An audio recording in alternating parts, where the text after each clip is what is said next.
Hello and good afternoon. It's me, your host, Wei Lin, for another edition of the Kopi Chats. I hope you have coffee. I hope you have a great day so far. It's already Friday here where I am. Looking forward to the weekend. And today, well, have I got stuff for you? I'm trying to do shows more regularly now. So I'm trying to clear my backlog. And I do have a bunch of stuff that will make this the best one. The best video yet. All right, let's get started. So, anybody still watching? Anybody know that the Olympics is still ongoing? You may not be aware, but the Olympics are ongoing. And there's an Olympian, Mr. Aaron Blunk, who is reported to say his Twitter was suspended after he praised China on a stellar job hosting the Winter Games. What do you know? Where is freedom of speech nowadays? It's insane. Reported here on Yahoo News, U.S. Olympic skier Aaron Blunk alleges that his Twitter account was suspended after he praised China for a stellar job.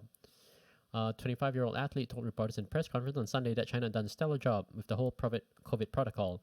Being stateside, you kind of hear some pretty bad media, and it's completely false. Aaron's totally against false reporting. He is a man of principle. Falseness is his enemy.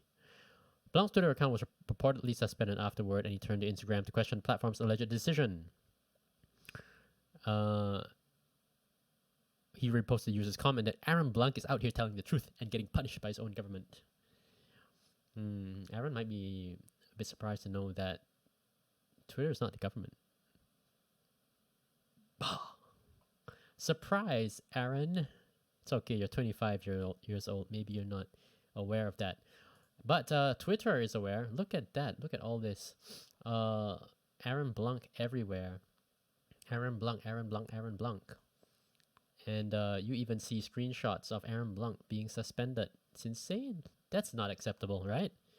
I would totally agree. And you see here, yeah, in Chinese, Twitter user sees that Aaron Blunk is suspended. Aaron Blunk account frozen. Absolutely unacceptable. So what did I do? I did the only thing that a reasonable person would do. I went to check on the Aaron Blunk account. Here it is. It looks totally active to me. Here. Free skier, 2x Olympian, 3 times X Games medalist, 2 times world champion. That looks pretty much like Aaron Blunk, and he's skiing. What's going on? And the last tweet was in... the most recent tweet was July 3rd, 2021. So that was last year. Aaron has not tweeted this year. Was he suspended? No way to know. But it sure looks like it's active. It's active. Aaron Blunk, the same handle that everybody else was showing. Could it be that Aaron was not telling the truth? But he is an enemy of the false. So what do you know? Sometimes people say things and they're just not true. What do you know? It's rather unfortunate that he would say something that's so easily verifiable. Come on, Aaron, at least try, It's okay that you want to praise China. Nobody has a problem with that. In fact, many people make a good living off of that. But you have to be more sophisticated, At least close your account. You're not using it anyway. Okay, on to the next story. India has been criticizing Singapore. This is something I haven't seen before. Honestly, I was a little surprised. It says here, India criticizes Singapore Prime Minister Lee Hsien Loong's remarks on lawmakers facing criminal charges. A quote from Mr. Lee reads, according to media reports, almost half the members of parliament in the Lok Sabha, which is the parliament of India, have criminal charges pending against them, he said during a debate on a lying scandal. New Delhi raised the issue with the city-state's High Commissioner and said Lee's comments were uncalled for. So, poor Singapore. Poor Singapore. Getting dragged into this, turning what was a domestic political issue into an international one. I don't know what's going on with Mr. Lee. I respect him. I think that in general he's done a good job, but this is certainly very out of character. Now, there was a scandal, or is still a scandal, going on in Singapore where a member of parliament lied to parliament and was consequently punished through parliamentary procedure. And Mr. Lee was commenting on the whole scandal, saying that we cannot accept such lack of integrity. I think he has a quotation here. Let me see. He said, "They start out as healthy democracies with idealism and zeal, but over time the tone of the society changes all too easily. A slip here, a blind eye there, a fudge, a trim, and gradually things go downhill." Nehru's India has become one where, according to media reports, almost half the members of parliament in the Lok Sabha have criminal charges pending against them, including charges of rape and murder, said Mr. Lee, referencing India's parliament, though it is also said that many of these allegations are politically motivated. Yes, Mr. Lee, we know that. I don't want to really say this, but some say that, yes, such things are often politically motivated, right? Yeah, including the one you're referring to. But far be it from me to say anything about this because, unlike you, dear listener, I rely on the charity of the great nation of Singapore for my stay here, where I live. So I will not have much to say about this. But it is an uncharacteristic faux pas by Mr. Lee, who's normally very measured with his words, because he would want to keep the scandal as quiet as possible. He wanted to make his remarks on it, but he would certainly not want to turn it to something that arouses, international attention. Yet, that is exactly what he did. By commenting on the matter, he inadvertently aroused comment from Indian authorities, which is exactly what he wants to avoid because, of course, when there's a scandal, we all want it to go away. Especially if it, there's a way in which it can make you look bad. So this is a very uncharacteristic error, probably, one for the ages.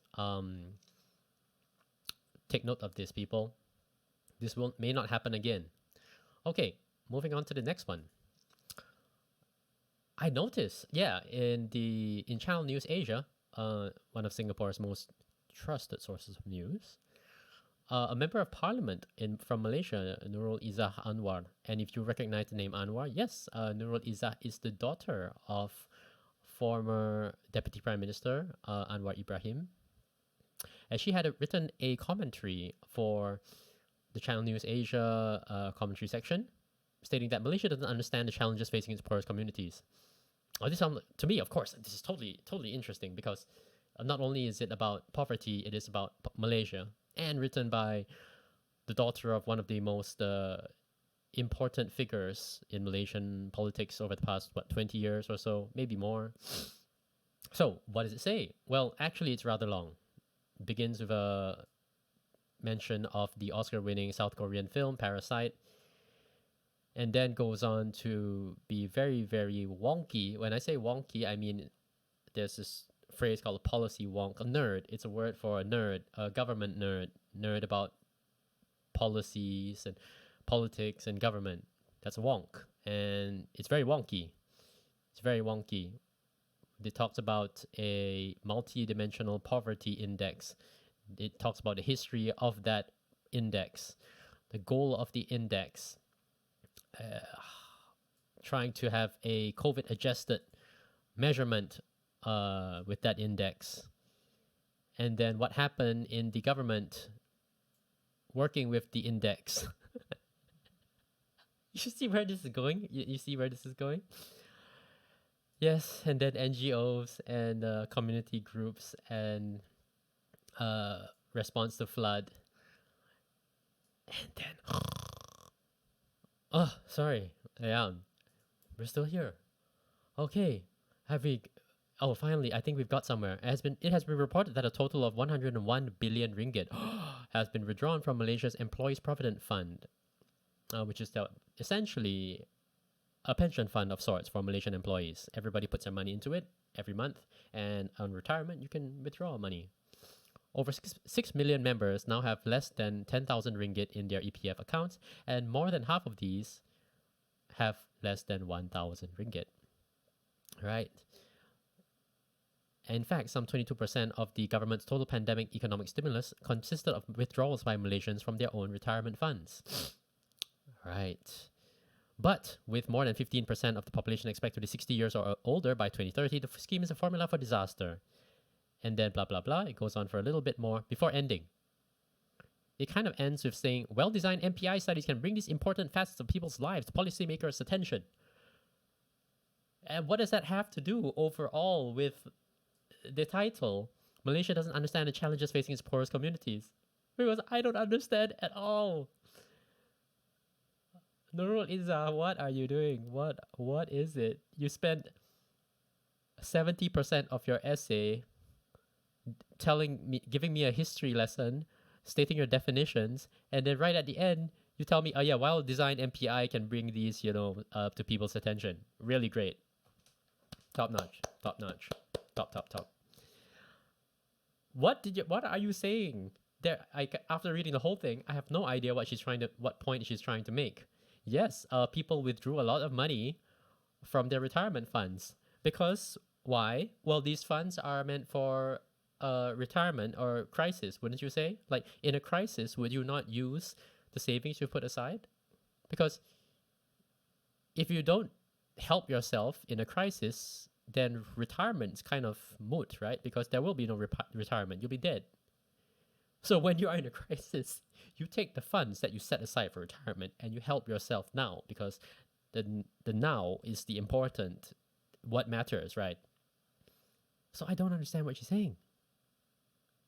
She's complaining about we don't understand how to measure the challenges facing our poorest communities. But I haven't seen you define what those challenges are. Ugh.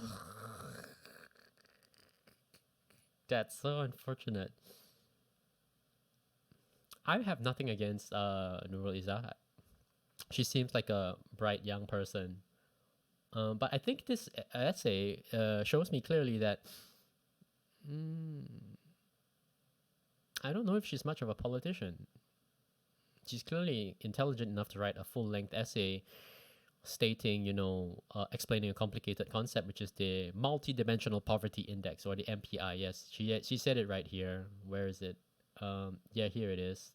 And then she goes on about it for a while, stating the history, the definitions, how it's used in Malaysia, why it's the old measures were incomplete. And then up until the end, she doesn't tell us anything about why Malaysia doesn't understand the challenges facing its poorest communities. There's nothing about that. So she's like this really bright young college student who can write well, but sometimes misses the point in the essay. And that's as charitable, as kind as I can get in this commentary. So it's just as well that she's not contesting, any election in my part of Malaysia, because I probably would not vote for her on the strength of this.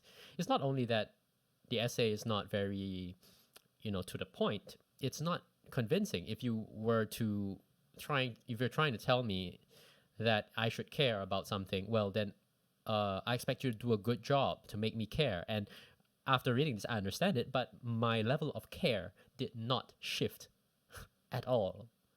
So that's my comment on this. I don't mean to be harsh. As I said, she seems like a bright young lady. Let's move on to the next one. Look at this. Here, speaking of not very bright, and I don't like to be, a negative Nancy, but this is kind of strange. It says here, Omicron surge was more deadly in Japan after COVID-19 booster delay, critics say. I don't even have to show you the actual body of the article to comment on this. You know what has more serious effects if you delay a decision? Everything. Everything. If I have to study today for a test next month and I don't do it today and then I do it next week, what happens? I have to study harder. right? Or if I need to save money from today for my retirement, decades from now, but I only start doing it next year, what happens? It's a little bit more difficult. So, how is this news? Anything that any decision you make to delay anything of course, has consequences. This is the most non-news piece of news in the whole world. So just for the sake of, just to know how this even got here, let's find out who these critics are, because maybe that makes a difference, right? A Japanese government delay in rolling out COVID-19 booster shots left it more vulnerable than other rich countries. Say experts, local governments, and the former vaccines are. Wow, a lot of people. Let's see.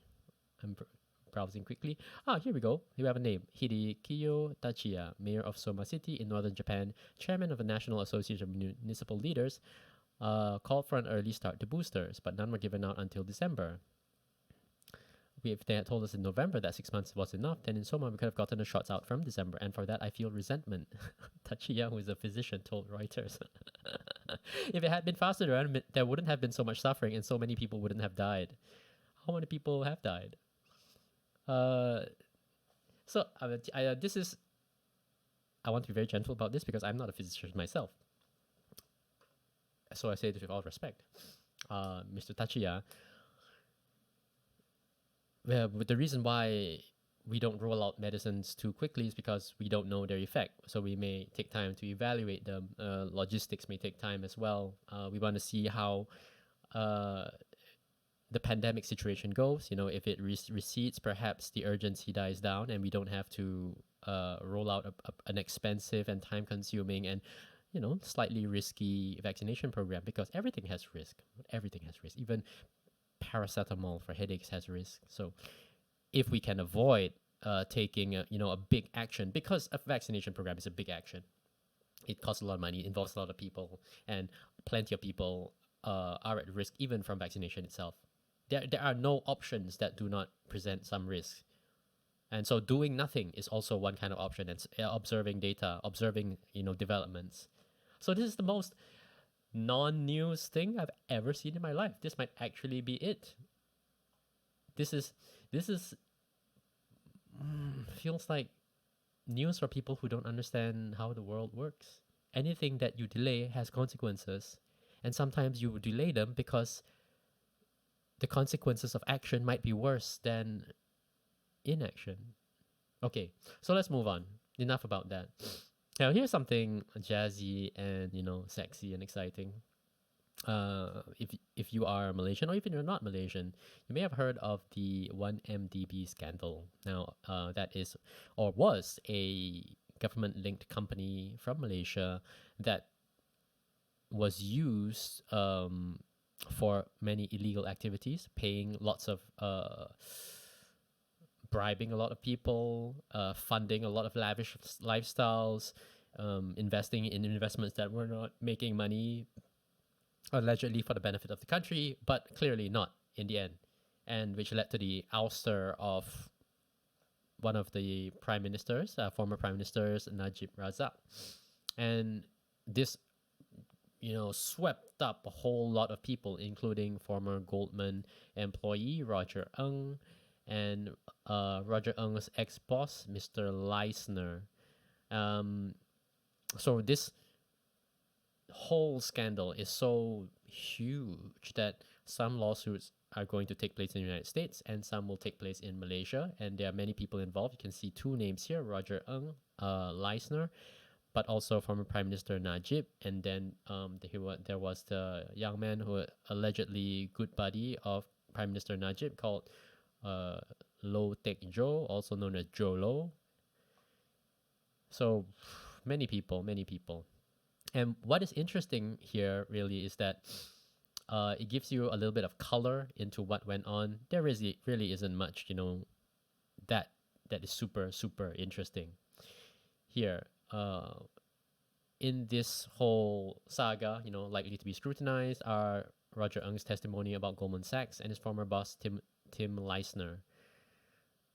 the 153-year-old Wall Street Bank in October 2020 admitted criminal wrongdoing by its Malaysian subsidiary and agreed to pay over $5 billion to regulators around the world. $5 billion and admitted. So, in my experience, I frequently see powerful individuals and organizations settling with the victims of their activities, whether it's individuals or other organizations, in this case regulators, and they'll say, we'll pay you this amount of money and we admit no wrongdoing, and that closes the case, okay? But clearly this was so egregious and so awful that they could not avoid having to admit the criminal wrongdoing, because come on, it is agreed on a national scale, right? This is involving the highest reaches of government power in Malaysia, the Prime Minister himself. There's no one above the Prime Minister, in the government hierarchy. So if you have the opportunity to work with the Prime Minister on some illegal activities, there's a high chance that, being human, you take the opportunity. Let me see. Now, observe what each of the parties say about the whole incident. In an admission before a Brooklyn courtroom, Goldman admitted that its employees took part in the scheme to pay some $1 billion in bribes to foreign officials. Who were the recipients? Was Najib one of them? It appears to be unknown at this time, but $1 billion was paid in bribes to foreign officials. Insane how much money was involved. And there's just no way to comprehend this. It's hard to wrap your mind around. It's so much money and so corrupt. Roger Ng is on trial for violating the Foreign Corrupt Practice Act by bribing foreign officials. Yes. Let's see. What else is there?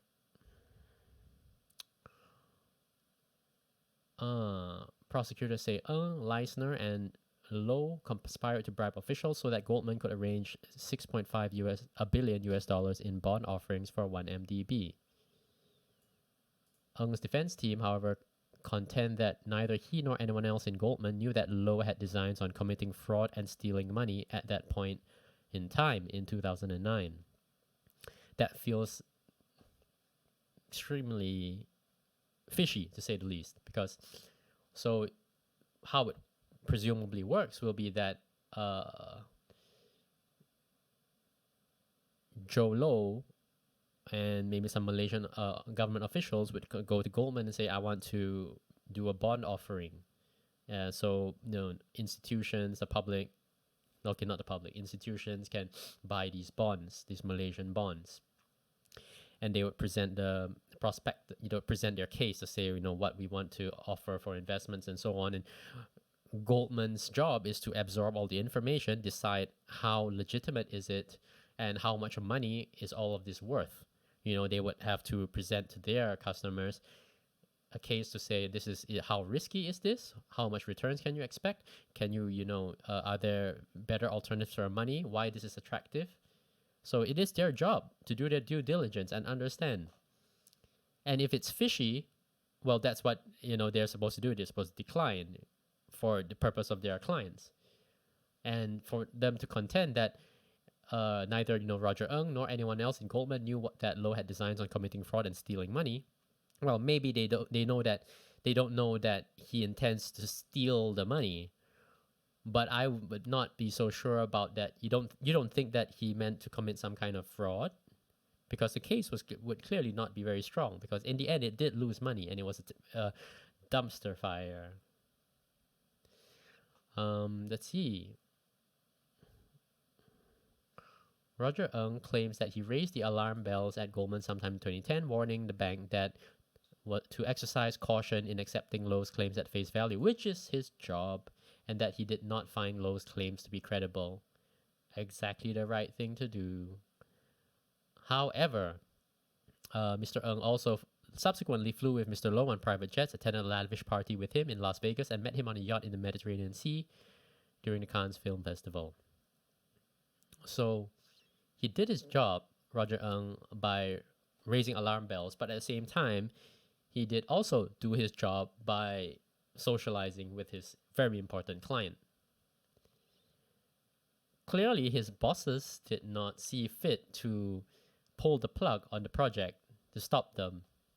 And Mr. Ng's defense makes the argument that he's being scapegoated for the actions of others, including his ex-boss, Tim Leissner. This is a massive crime and there are lots of guilty people. Roger Ng is just not one of them.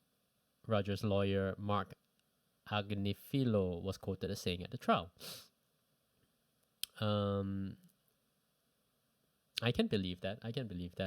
Let's see. I think this is getting much more interesting because the accusations will start going both ways as they try to, position themselves. Clearly, Roger Ng and Tim Leissner did not coordinate on the defense because, of course, they'll be kept separately. They can't talk to each other. And so they're just doing the best that they can to point fingers at each other, saying that the other person's responsible. So a statement from Roger Ng's lawyer states, Tim Leissner uses people. He said Leissner was married to 2 different women at the same time, twice, and that he had an illicit relationship with an 1MDB executive. Leissner bought homes for all the women in his life and became a mini version of Low. Hard to imagine because Low himself... Oh no, okay. I can imagine because Low is a fairly hefty fella. So... Now there you go, Tim Leissner, former Goldman chairman of Southeast Asia. Proof positive that you can't trust investment banks. You can't trust these investment bankers. You really can't. Says here in the report, commentators in recent days have been lapping up Leissner's testimony, which has been filled with a fair share of salacious details. And it goes on and on and on. I think, suffice to say, if, like me, you spend a fair amount of time reading the news, you would not be surprised that powerful people without accountability it's all too easy to do terrible things. And who is more used to seeing terrible things being done than people who read the news all the time, right? I think that's enough about this. Let's move on. Okay. Reported on the Nikkei Asia news site today, there's a chip talent war going on. Taiwan faces critical staffing shortage. Semiconductor giants hike salaries to lure island's dwindling number of graduates. So what's going on? It says here, jobs can come hunting for you if you are a doctoral candidate in microelectronics in Taiwan. The semiconductor industry in the midst of a hiring frenzy as it races to add capacity to fill gaps exposed by the chip shortages of the past year and address demands from governments around the world to build more resilient and localized supply chains. And I'll stop right here. That covers it. Why does it cover it? Okay, here's the important part. Resilient and localized supply chains. So what happened very recently? Yes, there have been some logistical problems if you follow the news, as I'm sure all of you do. You know that there were logistical problems at the port of LA, in the UK as well. And this has been a thing that's been attributed to the pandemic, but nobody really knows, what are the causes. Like some have suggested, there are not enough trucks, not enough drivers of trucks, not enough containers. Containers were piling up, and so on and so forth. Now, but not to be ignored, however, is that one trend that we observe, I think very strongly, is that manufacturers are starting to get rather anxious about they know that so much of their manufacturing is tied up in China that, if something goes wrong with China, as has been the case, then their business is totally screwed. So see here, not only do the supply chains have to be more resilient, they have to be more localized. So we have to get our shit out of China and closer to the customer, wherever the customer may be. And that, ladies and gentlemen, is the whole story. Yeah. And for decades, Taiwan has been indeed the world center of advanced chip making, where appetite for engineering talent is growing at the same time as the pool of graduates is shrinking. Yes, I reckon that is also a factor, but you know what happens when there is an increasing demand for engineering talent? Salaries go up. And when salaries go up, supply will eventually follow. So I wouldn't worry too much about that. The thing that was not expected was, of course, the pandemic shock to supply chain and the subsequent um, consequences, of having all your manufacturing centered in China. That was what was not predicted. So this is an easy one to explain, and it's really good for anyone who wants to be a top level engineer. All right, moving on. This is okay. Here's something really juicy. I want him to be a lowlife. Chinese investor is under fire for saying he wants his son to date many women. So here you go. Here's this handsome young, no, not really young, but okay, young enough. Mr. Ding Peng said he wants his son to date lots of women and enjoy life, unlike his boring existence. And for that, he says, a well-known Chinese investor is facing an angry backlash after saying he wants his teenage son to become a lowlife and sleep with as many women as possible. Now, allegedly, Mr. Ding Peng said made his insensitive remarks in a private chat group. Somebody in the chat group took screenshots of his comments and then posted it on the internet, and now everybody knows his private thoughts. Now, of course, it is terribly unfair to criticize him for this because he was saying it in a private chat. He did not intend it for public consumption. But Wei Lin, you might say, it doesn't matter, whether it's public or private. You shouldn't have such thoughts.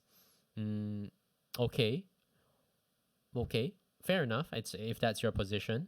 I like to personally. I like to hang out with people who would use hyperbole, exaggeration to make a point, because it's more fun to argue that way, to discuss topics and matters. But I would understand and respect that some people, want to keep it straight no matter the occasion. I understand that. I just don't happen to be one of those people. So I totally think that it is very scummy to take Mr. Ding's comments out of context, out of the original context, post it on the internet, and use it to hammer him, to criticize him. Because when we strip away the hyperbole, what Mr. Ding is saying is that he had a hard life and he wants his son to have an easier life. Life is difficult, at the top, anywhere you are in the world. Mr. Ding is a well-known Chinese investor. He's successful. He works hard. I'm sure he works hard. He is very successful, but also he does not have time to enjoy the fruits of his labor. See, Mr. Ding said here, he did not want his son to become engrossed in studies as he did in his youth. Mr. Ding wants his son to have time to socialize, to get to know girls, right? To have a life, so to speak. And if there's one thing that we often hear about rich people, is that they often wish they had more time to spend time with family, to relax a little more, spend quality time. And in the case of Mr. Ding, he's thinking on behalf of his son. He's not the one who wants to sleep around with women because, well, he has a son. And maybe he does get the opportunity, but he has no time even to do that. And if you ask a teenage boy, what does he want? Well, yeah, he wants to be with girls, right? And to enjoy life a little. And how is that not being the most understanding father in the whole of China for Mr. Ding Peng? So I have nothing but I can't do anything but agree with Mr. Ding. If I were in his position, I would want the same thing. I would want my son, to have the opportunity to date many women. Yeah, watch porn. Why not? Not all the time, right? Probably. And start having children. Of course, as a parent, you would want to have grandchildren as quickly as possible. So this is, again, this is not quite as nothing as the previous one about the news piece about Omicron in Japan. But certainly, this is a huge, huge nothing. And there is one villain here who is the person who apparently goes unnamed, like nobody knows who that is, who took a screenshot of Mr. Thing's words and then posted it online. That person is a scumbag. Okay, moving on. Xi Jinping urges China to arm itself with stronger laws and better lawyers for international struggle. Now, if like me, you're a little befuddled, bemused, like, what is going on? But what kind of news is this? Arm itself with stronger laws and better lawyers for international struggle. What does that even mean, and what is the importance? The explanation reads, President says countries should move faster on legislation relating to foreign matters, particularly around sanctions and interference. He also calls for efforts to ensure lawyers voluntarily support the Communist Party and our socialist legal system. And the rest of the article really is not all that different. It doesn't really provide that much more information. See, look here. Here's a very representative part that really doesn't. I don't think it really adds much to the article, though. But it represents fairly well what it said. Internationally, the world has entered a turbulent period of reformation, and international competition is taking place more and more in the form of competition of institutions, rules, and laws. Yes, exactly. And so we want better lawyers and better laws for, in particular, with relation to sanctions and interference, right? So it seems that Mr. Xi is anticipating what some call lawfare. If you've never heard of lawfare, that would be warfare through the law, legal warfare. And why would you expect lawfare? Well, to the best of what I can muster, you might say that he anticipates a spike, an increase in legal wrangling, legal argument within China. For what purpose? Well, most commonly, if we're talking about sanctions and interference, it sounds like it'll be some amount of international relations, but probably more around business. Because for international relations, you may not really use lawyers all that often. There might be more political negotiations going on. You might imagine that there would be more bickering and arguing and negotiation in the United Nations. Yeah, that's totally reasonable. But also, it's not entirely. You don't need all your lawyers to get the message that we need to move faster on legislation relating to foreign matters. No, that would be more to domestic side, and so we would expect to see more cases involving, say, foreign-owned businesses in China, because presumably that's where this is going. Sanctions and interference from where? Overseas. Sanctions coming from where? Overseas. And why does your local legal system get involved? Because there are players from overseas operating in your country. So presumably we would want to see, or Mr. Xi wants to see more local lawyers capable of taking on foreign businesses operating within China, to have tighter control, to and ensure their adherence to the Communist Party and the socialist legal system. That's my takeaway from this, and I think that it will be borne out. I think that's the right way, and I'm cheating a little because there's this other article that I think adds a little bit more context to it. Here we go. There's an analysis on the Nikkei Asia called Who's Too Cozy with the Private Sector? Xi Jinping Decides. So an arrest was made, China's first, for a crime called the disorderly expansion of capital, which apparently is a buzzword going around in China. If you're into economics and business news, that is something that has been raised repeatedly in the past year or two. So this is reported by Nikkei's Tokyo-based senior staff writer and editorial writer, spent 7 years in China. So very experienced writer. And what does he say? Last Friday, authorities in the country made a public arrest of Zhou Jiangyong, 54, the former top official in the city of Hangzhou. Hangzhou is one of the richest cities in China, very beautiful, and also home to many of the top companies in China. Let's see, home to e-commerce giant Alibaba Group. The unusual language used to describe Zhou's alleged crimes sent out shockwaves. The nation's two anti-corruption bodies said an investigation revealed Zhou feigned compliance with decisions and arrangements of the Communist Party's Central Committee while acting in opposition to them. So that is really, really fishy. Because I'm really, really, really fishy charge. Because, you know, where does feigned compliance take place? Just every day in every large organization. And if you think about it, dear viewer, you will definitely, if you work in an organization of any size, I'm sure you will know of at least, you know, a co-worker, a colleague, anybody who has definitely said yes to the boss and then went ahead and did something entirely different. So this is only the most normal thing, like possibly one of the most normal things in the world. And yet Mr. Zhou is now under arrest in jail for doing this, which is something, again, that every organization, big or small, has every single day of the week. It also found that Zhou had colluded with some capital elements and backed the runaway expansion of capital. Oh, what does that mean? The runaway expansion of capital.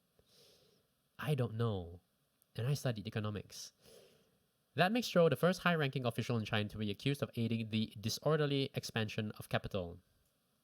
It means his case is more about than just corruption. It extends to the political sin of disobeying President Xi Jinping's strict orders to prevent the disorderly expansion of capital. Now that is a little more interesting because, yes, Mr. Zhou is not accused of being corrupt. Mr. Zhou is being accused of doing the right thing in the wrong way. Right? It is not the expansion of capital that is the problem. It is that it was done in a disorderly way. That is the crime for which, you know, Mr. Zhou is being held accountable. So that is really, really fishy. And even here, this, you know, veteran commentator, he says how Zhou allegedly committed this crime has not been made clear. It has emerged, blah, blah, blah. You know, he speculates a little bit, but nobody really knows. But some say this will greatly affect the Chinese economy in the future. Local bureaucrats will become unable to associate with private companies like they used to. So, this might, you know, give a little bit more information. You know, put things in make things a little bit clearer with regards to what's wrong. Local bureaucrats, like Mr. Zhou, may have been, you know, associating with private companies a little too closely. Maybe the private companies wanted to raise money, right? We might call that the expansion of capital. And maybe they raised a lot of money all at once, and maybe that is considered disorderly. And Mr. Zhou gave his blessing to the deal, you know, to say like go ahead, and maybe that was considered unacceptable. Entirely possible, but still, everybody is rather speculating here because the Chinese legal system is not known for being transparent, and so nobody really knows. But the headline matter is that everybody knows, yes, what he's accused of is the disorderly expansion of capital. Now, by making such a, you know, common thing that takes place all the time in every organization, large and small, illegal, I wonder, do you know what that does to people? Well, will people stop doing it, or will they like pretend harder? I would say that I would speculate, and then my prediction will be that I would call this my prediction. My prediction would be that people will do it, but they might actually go too far in the opposite direction to say we will make it may become a little too orderly, is what I mean. Too orderly, so things will take too long to get done. Total amounts approved, you know, for whatever raising money will be too really small. And so it will be orderly, but the bureaucracy will just ramp up in a huge way, right? So we're ramping up the bureaucracy because small transgressions from that, where it appears like there's too much disorder, we'll punish it. It will make everybody go back to the other direction, which is that it's way too orderly and too slow. And then on the other hand, the previous article showed that lawyers are being encouraged to defend the socialist legal system and to train up in laws around sanctions and interference, and presumably that will be used to regulate. My inference will be that used to regulate foreign-owned businesses more tightly. So local businesses will find it harder going. Foreign businesses will find it harder going. This does not sound like a very good move. It feels like everything is more difficult for everyone. But at least it's fair, I suppose. I think we can expect to see, I guess we might say, more moderate economic growth expectations from China. We might start to see more companies quietly try to, as they say, localize, like the Taiwanese semiconductor companies, localize their supply chains. I think that's inevitable. Okay, moving on. Here's a commentary from a writer for the South China Morning Post. He says here, as Biden seeks to contain China's regional influence, ASEAN can offer a platform for Sino-US cooperation instead. Feels like those very wonkish, very professional think tank kind of writing. Very, very oblique, very, very high level, not really talking about things as dirty and, mundane as real life events. No, we'll just talk about treaties and agreements and strategies. It's that sort of thing. But I felt that it needed to be shared, just so we have contrast. And I'll provide the contrast after this, but let's take a quick look. The US seeks an ASEAN alliance that undermines the bloc's partnership with China. Is that so? But the fact is, Southeast Asia can benefit from both. Is that so? An ASEAN-led strategy in the Indo-Pacific can promote the region's own interests while providing ground for building mutual tolerance between the US and China. Mutual tolerance. So who's doing the tolerating? Is it US and China tolerating each other, or ASEAN tolerating both? This will become a little bit clearer subsequently. See that? Yeah, ASEAN tolerating these two parties having their hand on it. The Indo-Pacific region remains the primary focus of US foreign policy, despite warnings by senior US officials that a war between Ukraine and Russia could start at any time. In its long-awaited Indo-Pacific strategy revealed last Friday, US made clear that Southeast Asia would be the center of its plans for the region. While the strategy has been taking shape, the contest between US and China has been heating up. The newly released document indicates that the US goal is not to change China, but to shape the strategic environment in which it operates, building a balance of influence in the world that is maximally favorable to the United States, our allies, and partners.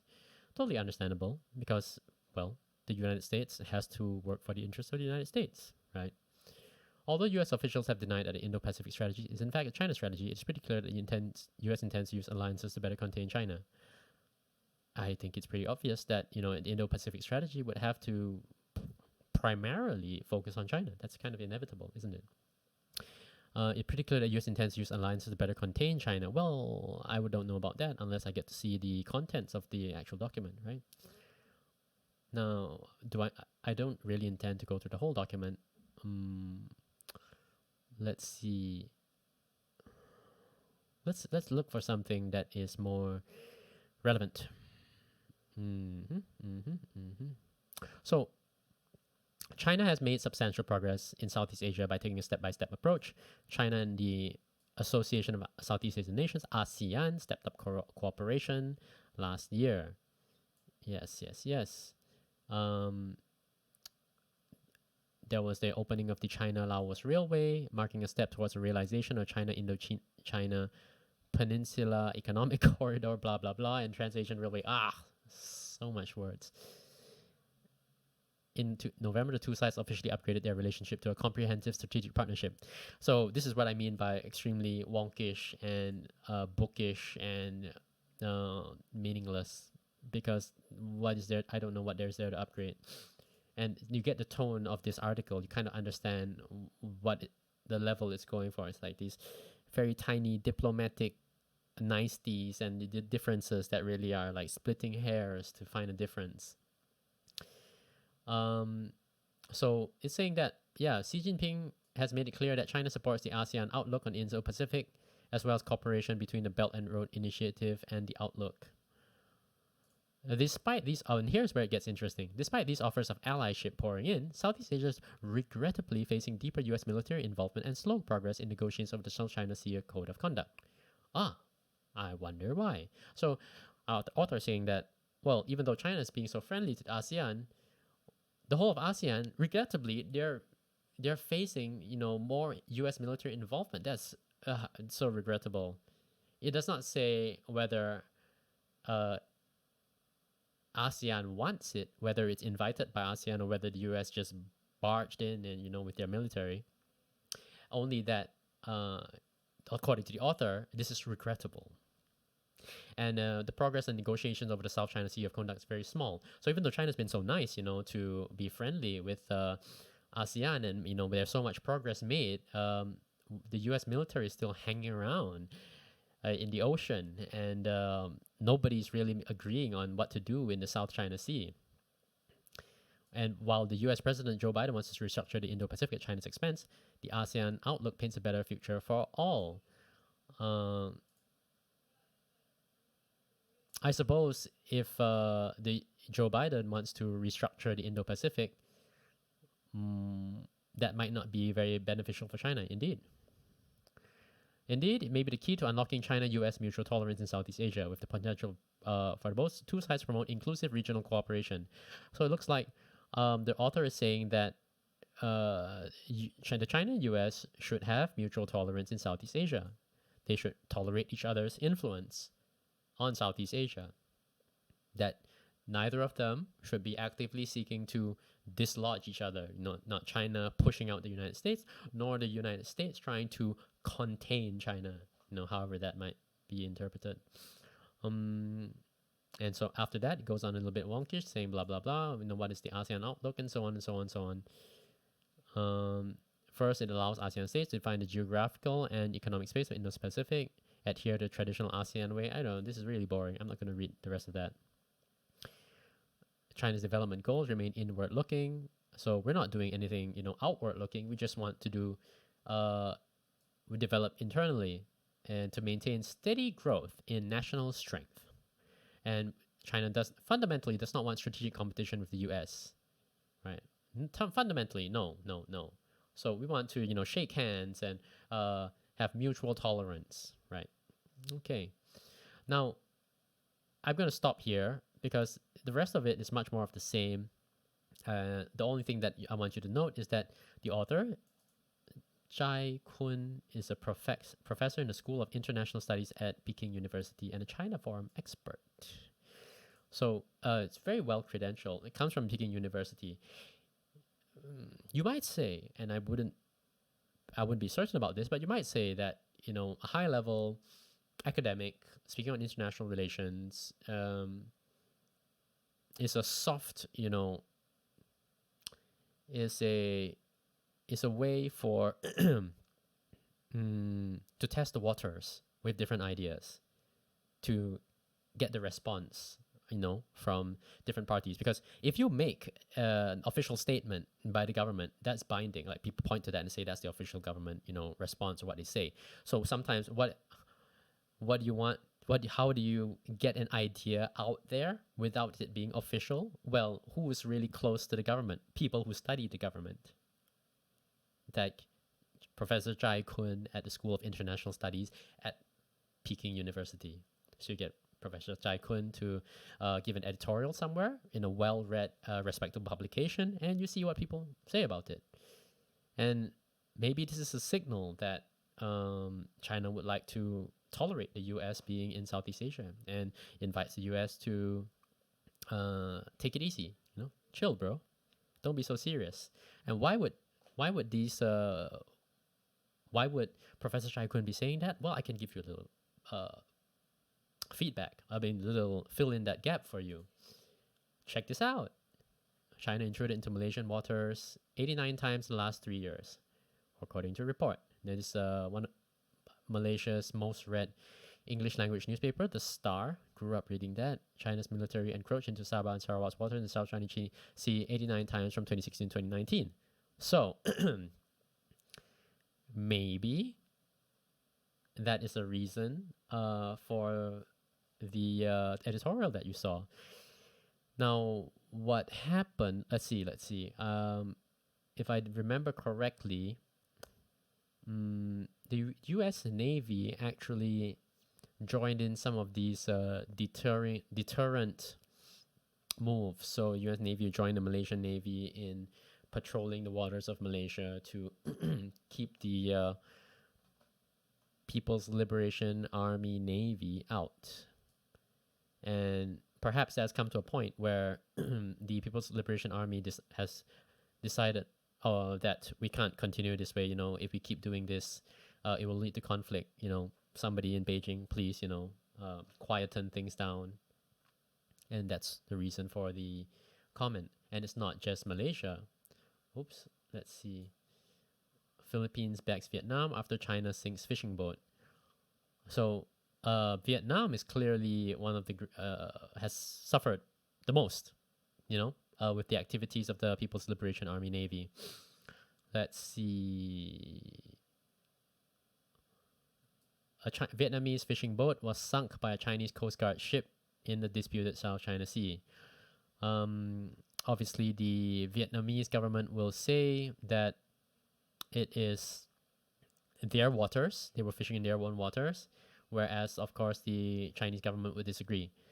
The Philippines, though, I think it's a little unusual, but they have stepped forward to support Vietnam because I think they have had their own run-in with Chinese vessels, Coast Guard vessels on the high seas.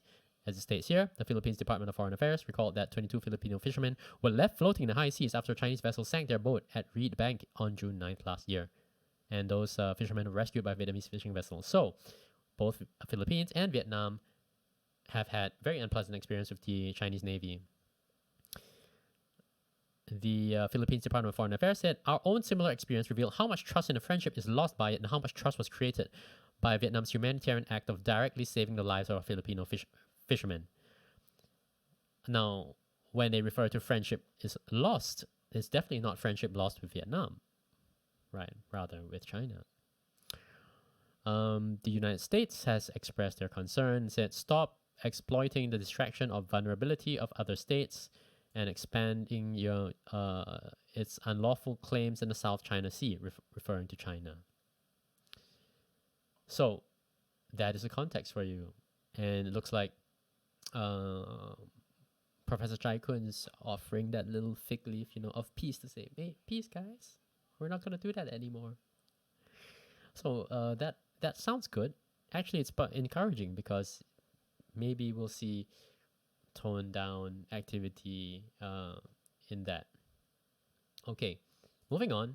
We're almost at the end now. There's been a lot of stuff, but I think it's been great.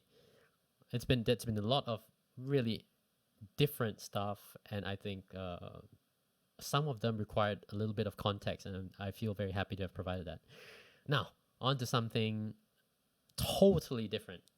In totally different news, do you remember that there was a pope before the current one? Yes, he styled himself Pope Benedict XVI, and his given name was Joseph Ratzinger. Pope Benedict was accused of misconduct in his handling of sex abuse cases involving the Catholic Church, and that was the defining feature of his reign as Pope. That's most unfortunate.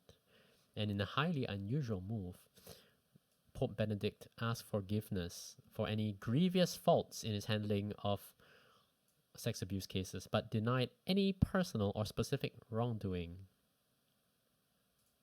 Denied any personal or specific wrongdoing. An independent report criticized his actions in 4 cases while he was Archbishop of Munich in Germany. Take a moment, think about that. Have you ever seen a high-level Catholic official seek forgiveness so publicly, and yet at the same time deny any personal responsibility? I feel like that kind of sums up Pope Benedict. Even, after his retirement, this still rather sums up who he is and how his tenure, his time as Pope went. It was this scandal of sex abuse cases exploded onto the world. I didn't mean that. And it was handled, I think, very, very badly, very, very poorly. And now we know that independent investigators have found that his actions contributed to cover up. So he's personally not he's not accused of personally abusing anybody, but he is accused of covering up for the perpetrators, even after they had been convicted criminally. See, it says here he failed to restrict the ministry of the 4 priests, so they continued to do their work even after they had been convicted criminally. It's really, really awful, a great tragedy for all the victims, and there's just no other thing to be said about this. Only to note that Benedict is the same as he was before. That is, he takes no responsibility, but as a pious Catholic, he still wants to seek forgiveness. And we can only say, I suppose, that it will be up to him and God, right? All right, last thing. In better news, especially if you are a pro-environment, I'll give you the best piece of news you'll see all month, all week, all month. Yeah. Here you go. Ship carrying 1,100 Porsches and other luxury cars is burning and adrift. It says here on the Sydney Morning Herald, a mammoth cargo ship believed to be carrying thousands of vehicles, including 1,100 Porsches, is on fire and drifting off the coast of the Azores, which is close to Portugal, I believe, after 22 crew members were rescued from the vessel. Fire broke out on Wednesday, which had, the ship had departed from Germany on February 10th and was headed to Rhode Island. Great tragedy, car lovers everywhere. And you might even say, oh, surely that's so polluting, that's awful, that's terrible. But dear viewer, may I remind you that were those cars not burning now, they would burn so much more fuel later on while they're driven around on the roads. So is it not better that they are lying at the bottom of an ocean right now, close to the Azores, where they can be like a part of a new coral reef? The Porsche coral reef, perhaps. Coral reef brought to you by Porsche. So who can complain about that, really? Who can? Nobody, that's who. All right, that's all. That's all I have for you. I'm done. We're out. We're done. We're finished. Thank you for watching. It's been a pleasure, as usual. Thank you, everybody.